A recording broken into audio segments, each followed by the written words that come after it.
Welcome to a live edition, a special edition of Let's Talk. I'm your host, Denise Rollard Barnes, publisher of the Washington Informer newspaper. Today, I am honored to welcome two amazing women, Mrs. Orrin Weiss Shaw and Dr. Sheila A. Nutt. These are two pioneering members of the Pan Am Blackbirds. And you ask me, what are the Pan Am Blackbirds? Well, this historic group of African American flight attendants were hired by Pan American Airways, World Airways, beginning in 1969. These two flight attendants were among those who helped break racial barriers in commercial aviation during a really pivotal time in American history. Known as global ambassadors during the golden age of flying, the Blackbirds not only transformed the airline industry, but also opened doors for future generations of Black women across business, travel, diplomacy, and leadership. Mrs. Weiss Shaw flew with Pan Am from 1972 to 1979, then held distinguished leadership roles with the U.S. Agency for International Development, and later she served as the U.S. Executive Director of the African Development Bank in West Africa. And Dr. Nutt, who flew for Pan Am from 1970 to 1986, worked and retired as a director from Harvard Medical School. You know, we always want to say Howard, but this is Harvard Medical School. So I am so excited to welcome these two pioneers as the Blackbirds gather here in Washington, D.C. this weekend for their 55th anniversary reunion. And we're going to reflect on their legacy of courage, excellence, and trailblazing achievement. Let me welcome Dr. Nutt and Miss Weiss Shaw. Welcome to Let's Talk. That does. Okay. How are you all? We're doing well, thank you. Fabulous. Thank you for having us. Oh, I'm so excited. I heard so much about you, and I mean, just to see I mean, we can go back to those years, but you look like it was yesterday. Oh, Denise, Thank thank you. you so much for that compliment. That's made my day. Yes. So, I mean, first of all, take us back to 1970 when you both were hired by Pan Am. What did that mean to you?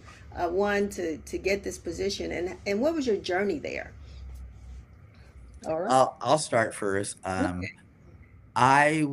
I have a Bachelor of Science in Theoretical Mathematics and a Bachelor of Arts in French, and was going to go into biomedical engineering, but I wanted to use my French. I wanted to see the world. Yes, where'd Uh, you go to school? You know, I got to ask that question. Columbus, Ohio, Okay, and school, you attended? Capital University. Okay, all right. And so I wanted to see the world a little bit before going to grad school. Pan Am was the only American airline that flew only internationally. Wow. I spoke French, I interviewed, and I got the job. And I must say, it was great fun. I had, for the 5 years that I worked with Pan Am, it was a challenge. I mean, it's not like this was a golden age. It was a golden age for flying, Mm-hmm. but there was always things happening. The world was not easy. It was not easy for us, right? As Black women, it wasn't easy for minorities, period. Vietnam was going on. I mean, so it wasn't this easy walk in the park type thing. But I was young.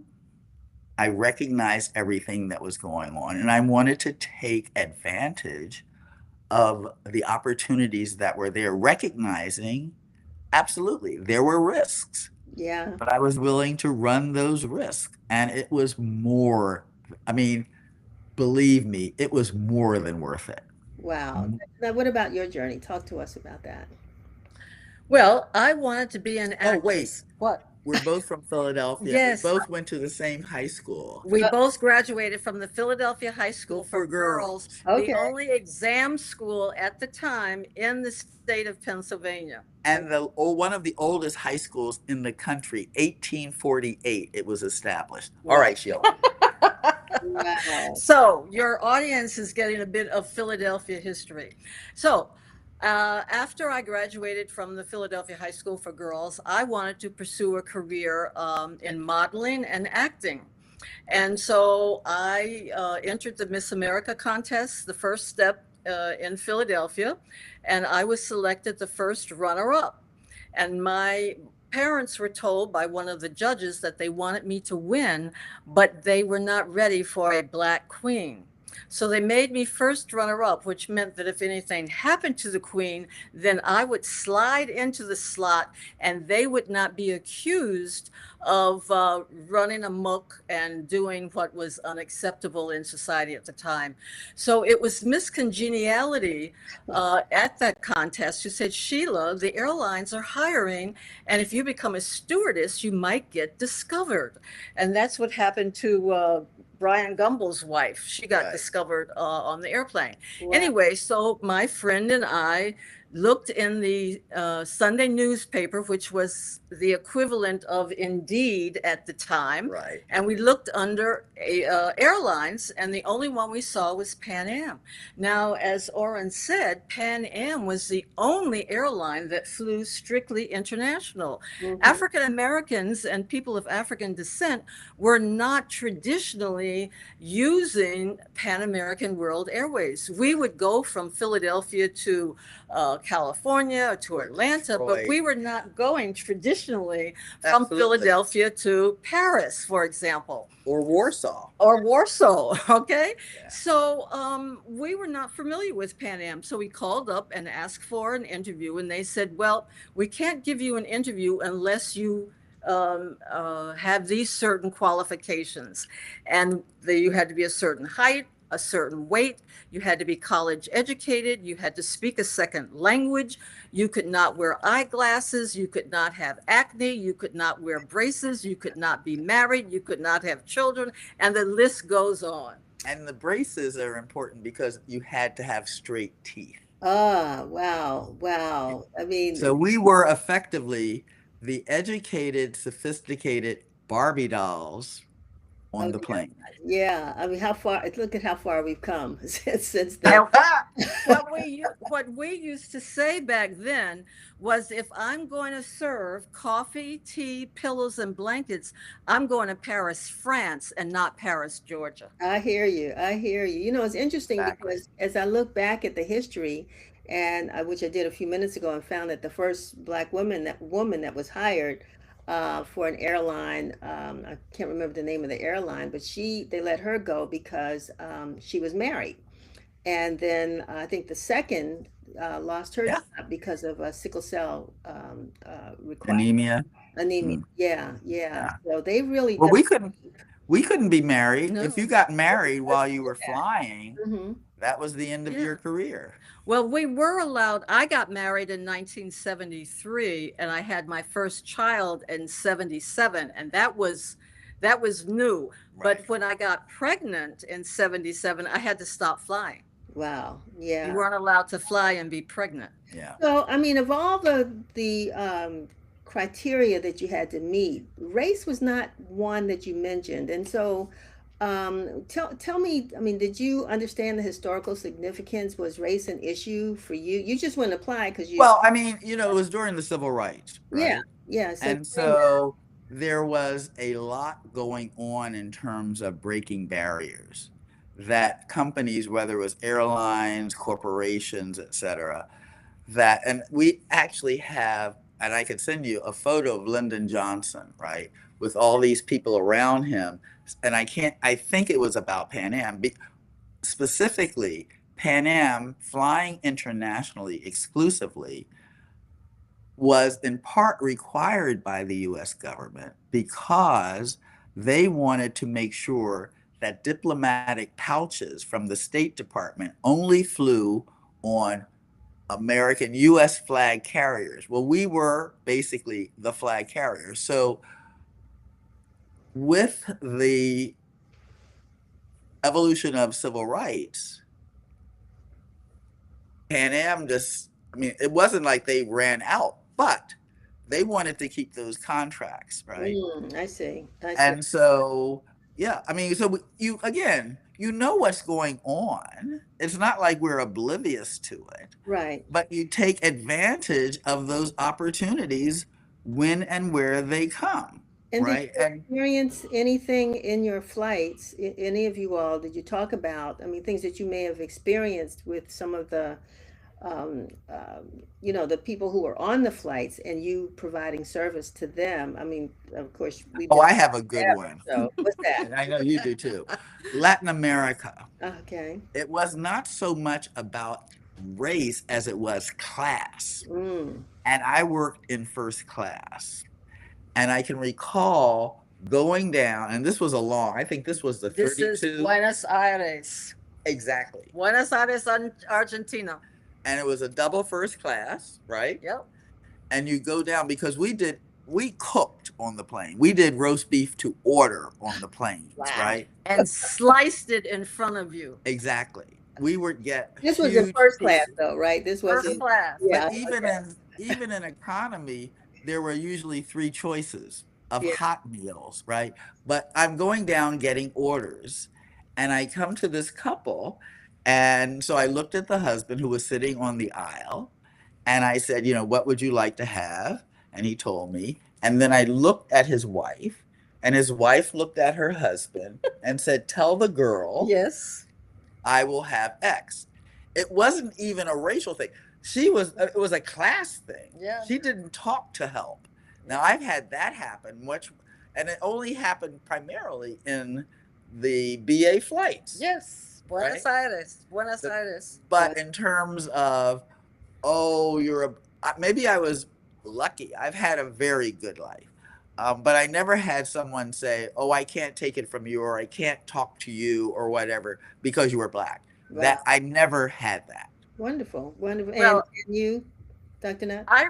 I retired as a DEI professional from Harvard Medical School, and I would like to point out how Pan American World Airways was in the vanguard of diversity in employment and in the organization because Pan American had flight attendants, and Oren and I were stewardesses. Okay, that's what we were called back in the day. We were not called Flight flight attendants, attendants. which is gender neutral. Yes. Right. So when we were hired, Pan American had stewardesses and stewards from every country that they went to, every country that they had flights to.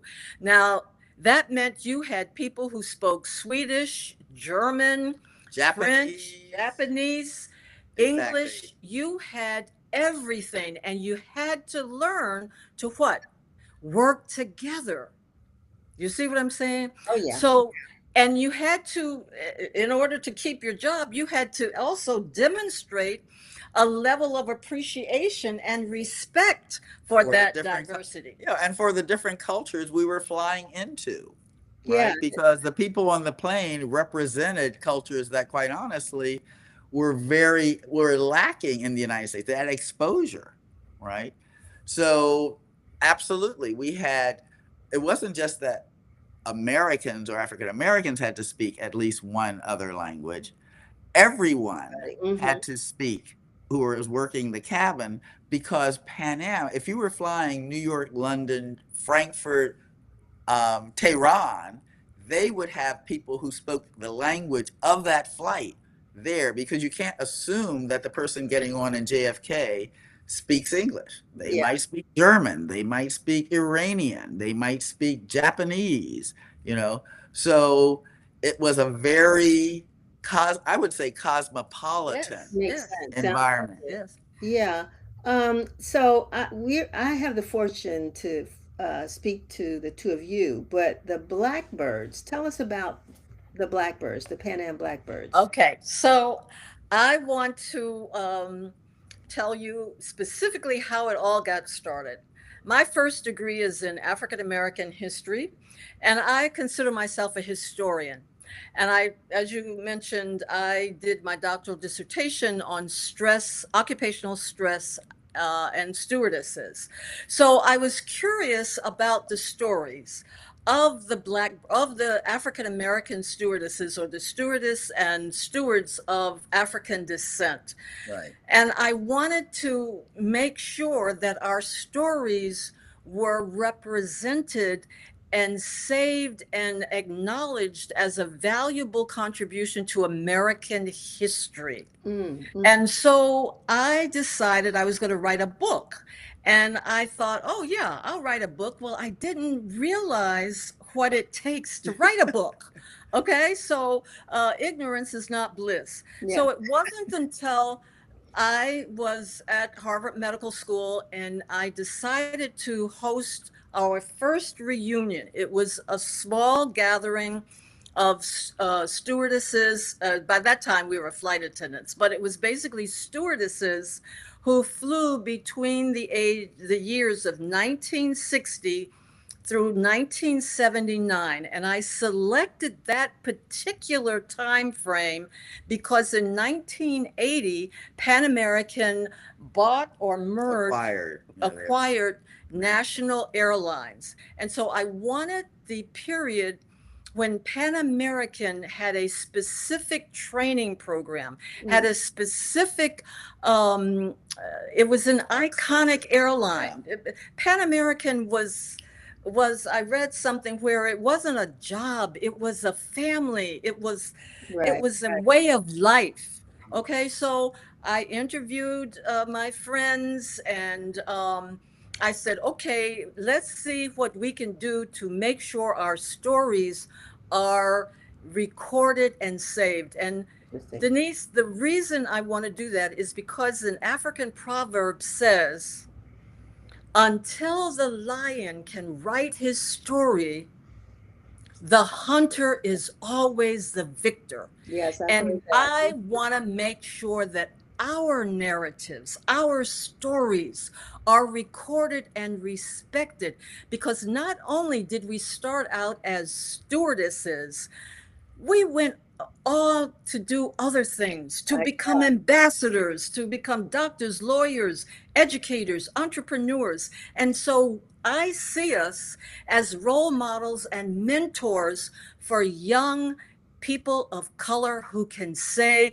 yes, there may not be a chair for me at the table, but there's a seat for me on that airplane.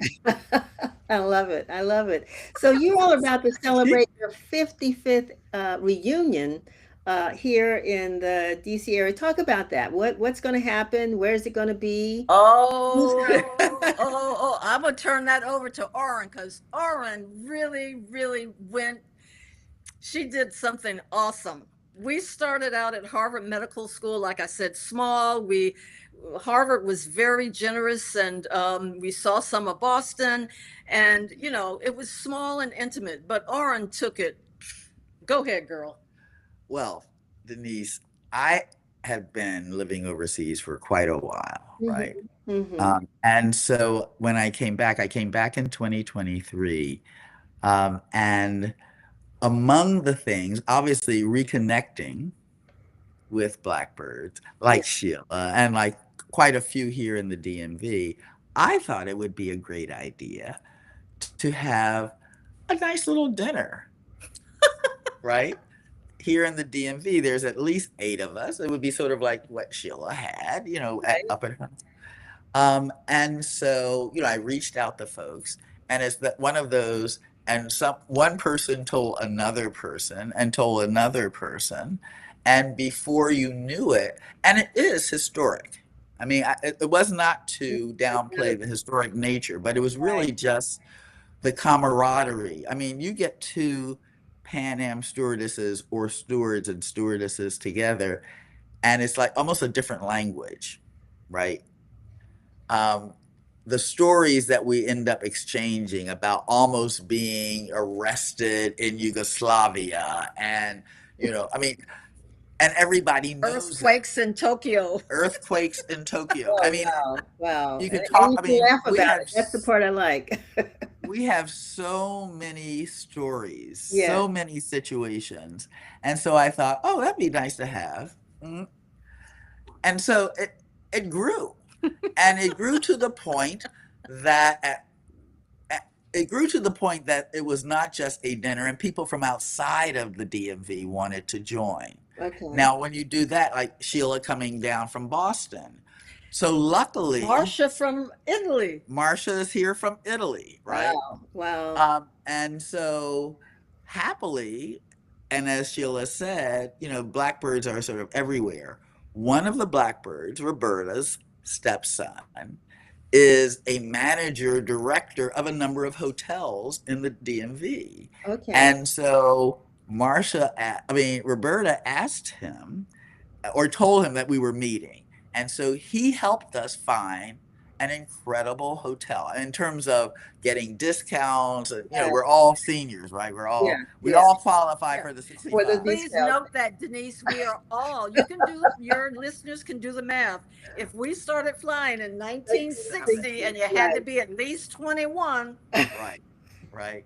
Now Well, there are like I not said, too you look many here. marvelous. So I mean, your faces don't give any hints of the age. But go ahead. Go ahead. So said, well, let's get some rooms for those who are coming in. Right.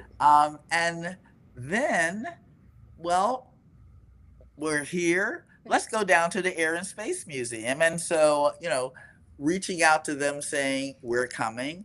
They recognized that we were pioneers in commercial aviation and welcomed us in the same, in a different way, obviously, at the African American Museum to go. And so that's really what it is. And then Saturday night, Saturday night, we'll have a dinner here at the Okay. hotel, right? Recognizing the elders, that is, those four at this point who are attending, who started flying in '69. I was 72. Sheila was 70, but there were still some who had started flying back in in the the early 60s. 60s. Yeah. And there were early 60s. Yeah. And this, again, was very organic. There was no, and there still is, we're still finding out about folks who were Pan Am Blackbirds, who, because there were relatively few of us, right? And we Yeah. didn't know the person. I mean, and so it really was sort of a word of mouth, and we're trying to build up sort of a more comprehensive list Yes. of who were Blackbirds. And especially since there weren't that many of us, we were based in Boston, we were based in at New York, we were based in Miami, we were based in San Francisco, Seattle, Tokyo, Honolulu. You may never have flown with. Yeah, I you know I definitely haven't. not have crossed. Let me ask, because we're Have, yes. running a little bit So short. anyway, bottom line Yeah. is the What's going to reunion. happen for the anniversary? It's this weekend, correct? And is it Correct. May something is there any part of it that the public can attend, or what's going No. on? No, Nope, no. it's It's just all intimate little birdies. It's the flock coming together. Yes. And on Sunday, there will be the flyaway breakfast, okay. right? Oh, nice. Okay. So let me ask, because Dr. Nutt, you talked about the book that you wrote, right? No, no, no. I didn't write it. Oh, you That was didn't my write it. problem. No, I Oh, wanted to. so I interviewed people, and now I'm looking for somebody to help me publish the book. oh well, I hope. But since I couldn't publish the book, I created a podcast. Right. Okay, well, let's talk about the podcast, because I want to know how people can learn more about the Blackbirds and the stories that you all have to share. So, talk about the podcast. Okay, so since I did not have the wherewithal to write a book, and because podcasting became popular, I decided to use that as the road to exposing our stories. And like I said, Sheila and Her Fab Friends is the podcast that I host on Spotify. And the first season is aviation. I have stories of, I think it's 5 or 6 stewardesses from the 70s and the 60s.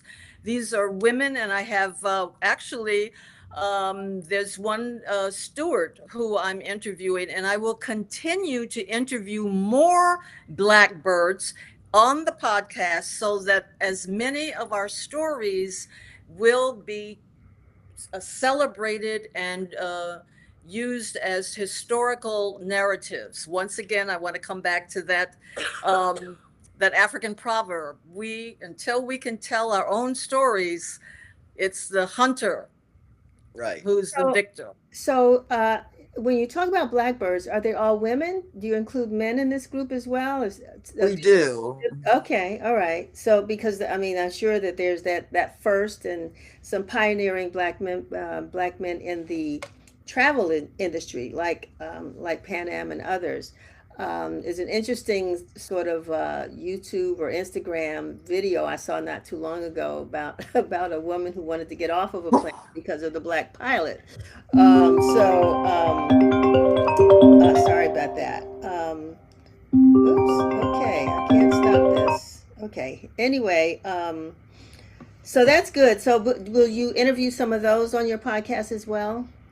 My podcast will be focused on Pan Am flight Okay. attendants. Pan Okay. American World Airways had three, out of all of their pilots, they had three black pilots. Wow. Two of them are still alive and one is deceased. And I have interviewed both of the remaining pilots, and you will be able to hear them on my podcast also. So, lastly, before we go, I mean, you all went into this because you had dreams of other things that you want to do. You were well educated. You had wonderful experiences. What is it that you would share with young people today who may not have even thought about, being a flight attendant and the opportunities that might be available to them? Would you encourage folks to look at this as not as a career, but an opportunity? Denise, it's interesting you should say that. I have a niece named Haley who always wanted to be a flight attendant, and she went to college, graduated college, and she's now a flight attendant for United. Okay. A cousin of mine who's my age, she was a stewardess for Delta Airlines.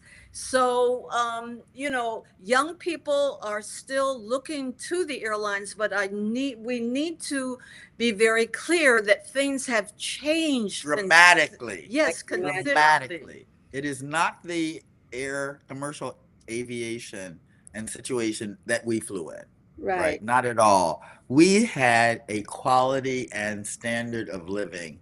Our quality of life was much better than even our salaries, right? People were civil on planes, They right? dressed. They dressed. Yeah, yeah, we've seen I pictures. read a statistic recently that every 10 to 15 minutes at an airport in the United States, someone is being arrested by the police for intoxication, for public dis. We had none of that. Wow. We had none of that. So when you say encouraging people to become flight attendants, I I personally can't, because not based upon my experience and then watching what I see when I fly now. But there are lots of other opportunities. It's not so much being a Pan Am stewardess, it's having curiosity about what's out there now and taking advantage of those opportunities. Mm-hmm. You're talking about in the airline and hospitality industry, or just in general? The world, The world. Okay. the world. Right. And then the travel that you all did. So there were places, I mean, you said, Oren, that you left United States and lived in other places as a result of that. Oh, Right. absolutely. I was in Africa on and off for 15 years Mhm. with Pan Am, and subsequently in other positions, I've traveled and worked in over 100 countries. Wow, that's amazing. And I give credit to Pan American World Airways and my experience as a stewardess for a very happy marriage to a man from another country. I won't say his country because he's kind of embarrassed that I was a stewardess. But anyway, yes, more than 40 years I've been married in a cross-cultural marriage, and it's only because of Pan American. Yeah. Wow, ladies, I want to thank you so much for sharing, just tidbits of your story.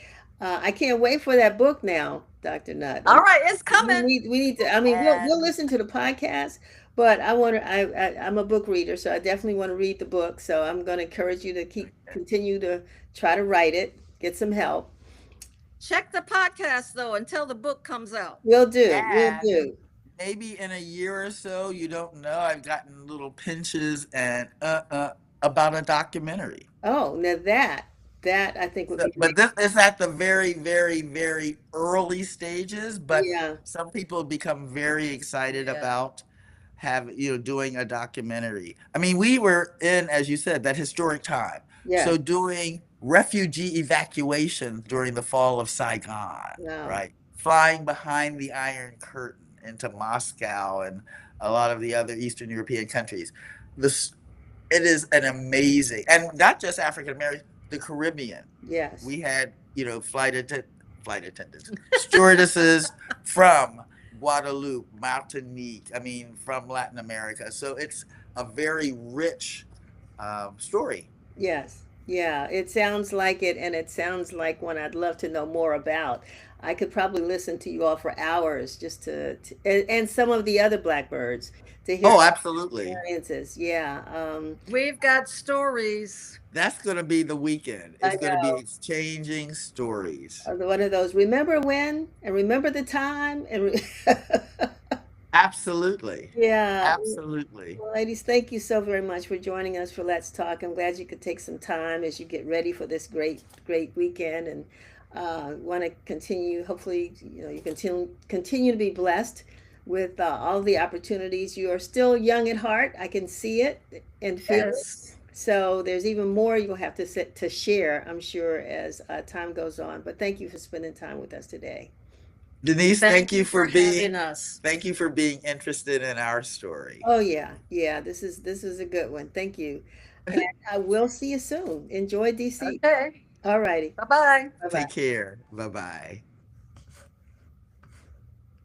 So this brings us to the end of this special edition of Let's Talk. I hope you enjoyed the conversation. Of course, we could have gone on forever, learning so much more about the Blackbirds, and not only these two women, but others who traveled with Pan Am, who were stewardesses with Pan Am beginning in the 1960s on up. So thank you for joining us. We look forward to seeing you tomorrow for our regular edition of Let's Talk. So have a great evening, and I'll see you soon.